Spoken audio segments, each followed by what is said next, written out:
Hello, my name is Bill Delvaux, and I will be speaking at the 2012 Gathering of Men, sponsored by Christ Presbyterian Church. And I want to speak to you briefly about my own heart for this gathering and for the topic that we're going to be using, what will your legacy be? I want to do that by telling two quick stories.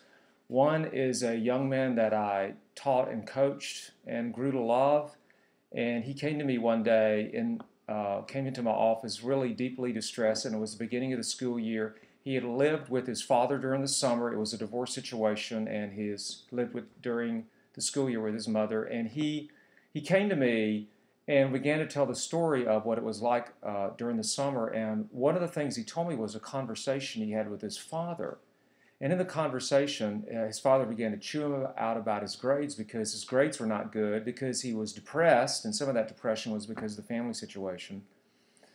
And he basically made a comment like this, telling me what his father had said. In the conversation, his father basically told him, "You are a failure, and you will never make anything out of your life."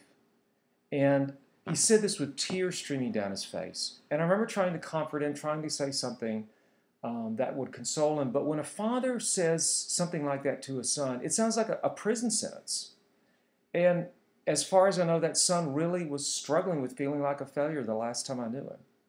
On the flip side, let me tell you another story. I had a woman who works with and counsels other women, and she basically made this comment to me. She goes, "Bill, we've got to do something for men. The number of men that I see who won't lift a finger in their marriage, who are checked out, sold out to work, won't take responsibility at home, won't lead the family, who are basically kind of zeros. They're shells, they're empty shells, they're robots.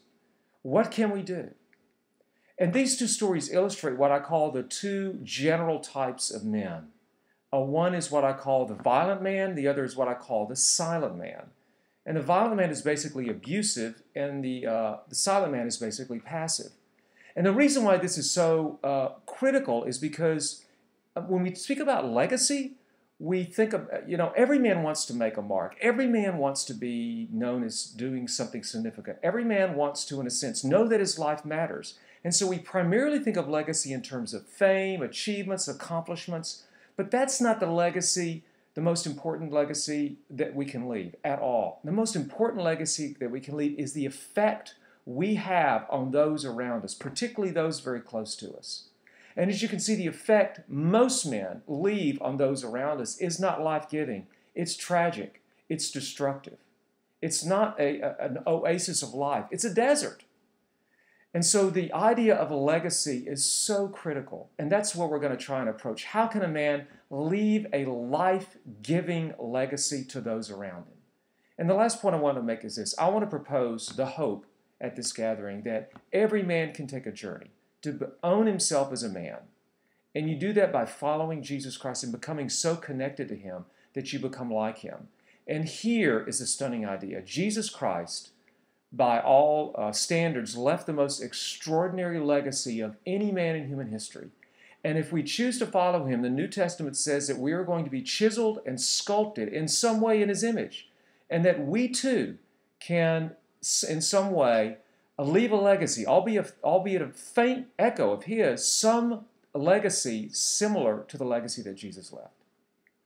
And I like to put it this way. We can all become extraordinary men, leaving extraordinary legacies. That's what I want to talk about at this 2012 Gathering of Men. That's my heart for this conference. I hope you will consider coming April 13th and 14th. Thank you.